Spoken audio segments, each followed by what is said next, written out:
Hi friends, welcome to my channel. சேமியா உப்புமா எப்படி செய்வதுன்னு பார்ப்போம். அதுக்கு தேவையான அளவு ஆயில் சேர்த்துக்கோங்க. ஆயில் சூடாயிடுச்சு. நல்லா சூடானதும் ஒரு ஸ்பூன் கடுகு நல்லா பொரிஞ்சு வந்துருச்சு. அதோட காய்ந்த மிளகாய் 2 சேர்த்துக்கிறேன்.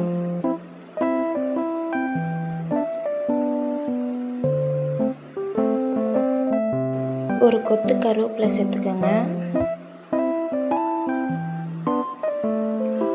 ஒரு ஸ்பூன் கடலைப்பருப்பு,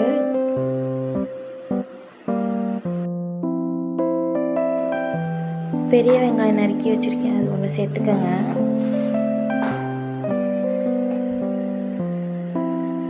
நல்லா வதக்கி விட்டுருங்க வெங்காயத்தை.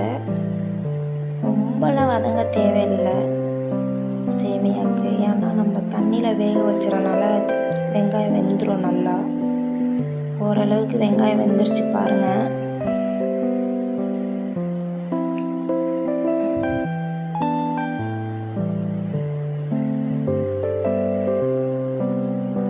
இப்போ நம்ம எவ்வளோ சேமியா எடுத்துருக்கோமோ அந்த அளவுக்கு ஈக்குவலாக தண்ணி எடுத்துக்கோங்க. தண்ணி கொஞ்சம் கூட போனாலும் சேமியா கொல கொலன்னு ஒரு மாதிரி பிசுபிசுப்பு தன்மை வந்துடும். அதனால் ரெண்டுமே ஈக்குவலாக எடுத்துக்கோங்க. நான் அப்படி தான் எடுத்துக்கிறேன்.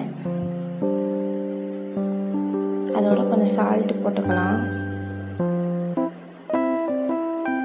இப்போ நல்லா கொதி வரட்டும்.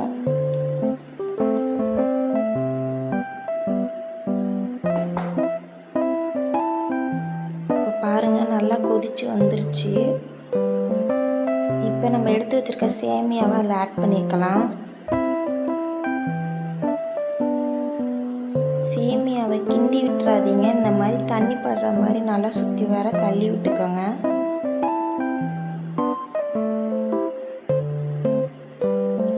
இப்போ தண்ணியெல்லாம் நல்லா சுத்தமாக வற்றி எப்படி வந்துருச்சுன்னு பாருங்கள். சேமியா நல்லா வெந்து நல்லா வந்துருச்சு. அந்த ஈரப்பசை போகிற வரை நம்ம நல்லா கிளறி விட்டுக்கலாம். இப்போ பாருங்கள், நல்லா ஈரப்பசைலாம் போய் நல்லா வந்துருச்சு பாருங்கள்.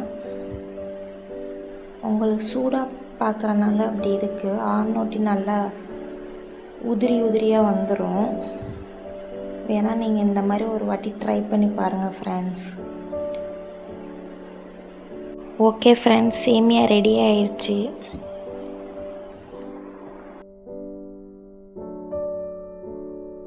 ஓகே பாய் ஃப்ரெண்ட்ஸ், நெக்ஸ்ட் வீடியோவில் பார்க்கலாம்.